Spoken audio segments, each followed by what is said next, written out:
What's up everyone? Welcome back to Different Dell Computers. This is Anushri and today I'll be talking about how to install a CPU, cooler and RAM onto a motherboard in the right way so that you can do it when you finally decide to build your own PC. I'll be taking this video down a notch and really explain the parts of a motherboard as I go through the process of setting it up. I'll also show the correct way to apply thermal paste on the CPU for proper cooling. Hey guys, if you're enjoying this video then make sure you like and subscribe to this channel and hit that notification bell so that you don't miss any of our future videos. By the way, we have an upcoming video on how to set up a computer where we will be explaining the basics from the ground up, and it's for people who are not well versed. So make sure you watch that as well. Well, here I have already disassembled everything which was right in front of me a while ago. But before I begin, let me explain a little bit about the different parts and components for better understanding, okay? Then I'll keep this aside for now.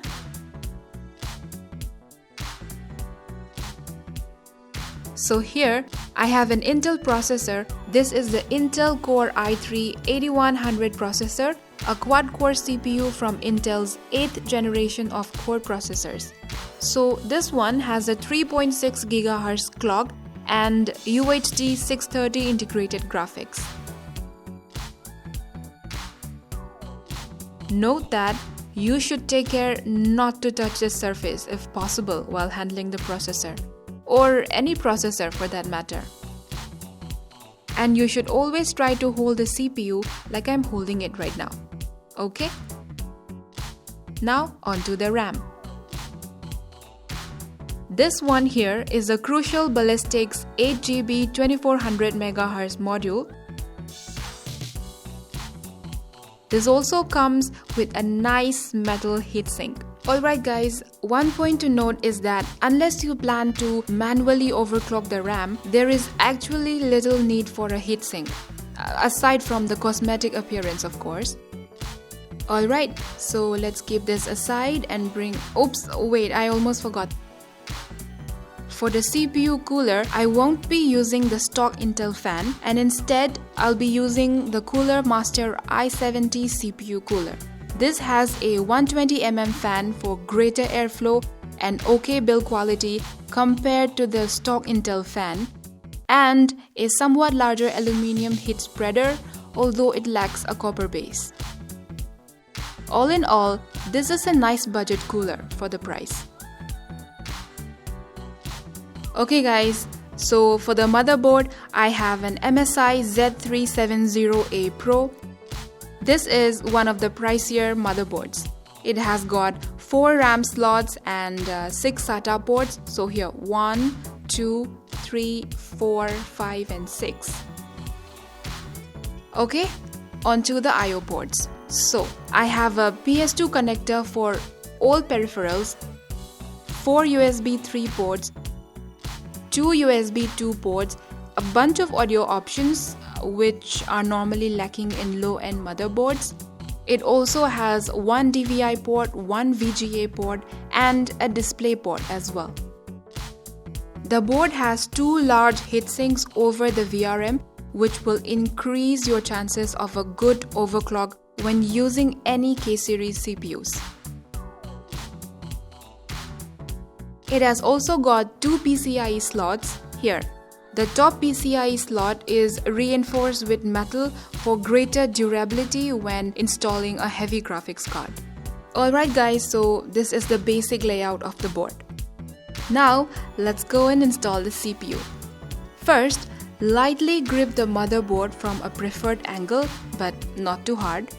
Then push this lever down and pull it out sideways before bringing it all the way back here, like this. Now, take the CPU and make sure that these 2 notches near the top of the processor are aligned with the 2 bumps on the edge of the motherboard socket. Okay? Next, carefully place the CPU like this. There we go.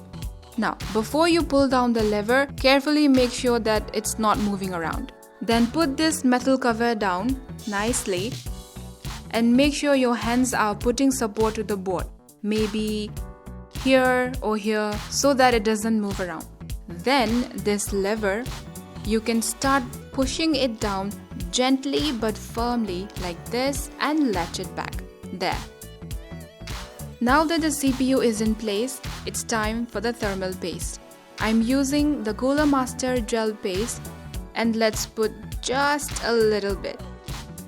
Okay, I think that'll be enough. So guys, it's best to apply just a pea-sized drop for best efficiency, because if you go overboard then it will spill all over the CPU and that's just bad news, trust me. Now let's install the cooler on top of the CPU. Make sure that you don't press too hard on the CPU while installing the cooler, okay? So align the 4 screws on the cooler with the 4 screw holes on the bracket.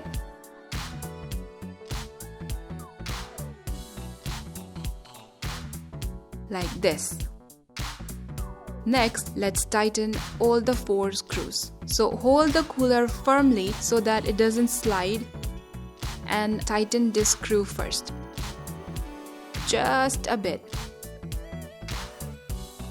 Then, in an X manner, head to the opposite screw and tighten it, lightly in the same manner.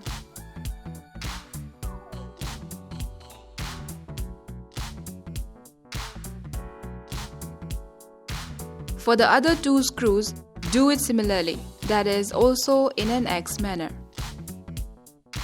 Let's tighten this a bit. Alright, then over to the opposite.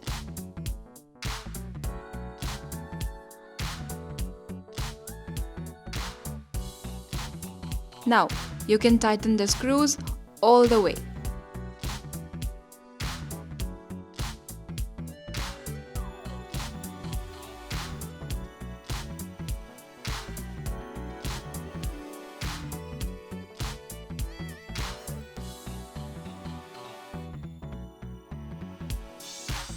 And that's it. Now that the cooler is fastened firmly on top of the CPU, I'll connect the fan header to the motherboard. Align the connectors on the header with the CPU fan here on the motherboard. All headers will have a notch, so you cannot miss it. Okay, so let's just put it in like this, and that's it. Now onto the RAM. But first, let me just keep the board like this. Okay, so it's important to make sure that you put the RAM the right way. It's also important that these 2 clips are pulled back. To put the RAM in, align the notch on the RAM with the notch in the RAM slot, this one. Let's just do it from the beginning. So slide these clips and then slowly put the RAM in. Like so. Just make sure that the notches are aligned. And then with your thumbs or fingers, push it in evenly. Like this, until you hear the clicks. Yep, like that. Now we have installed the RAM. Alright guys, so this is the final look after putting together everything. If you're setting up your motherboard for the first time, then take extra care and go through the steps slowly to avoid making any mistakes. So guys, this is it for today. If you found this video easy and helpful, then comment down below which motherboard you're using right now or planning to use in the future. So that's it guys, I'll see you in the next video. Bye!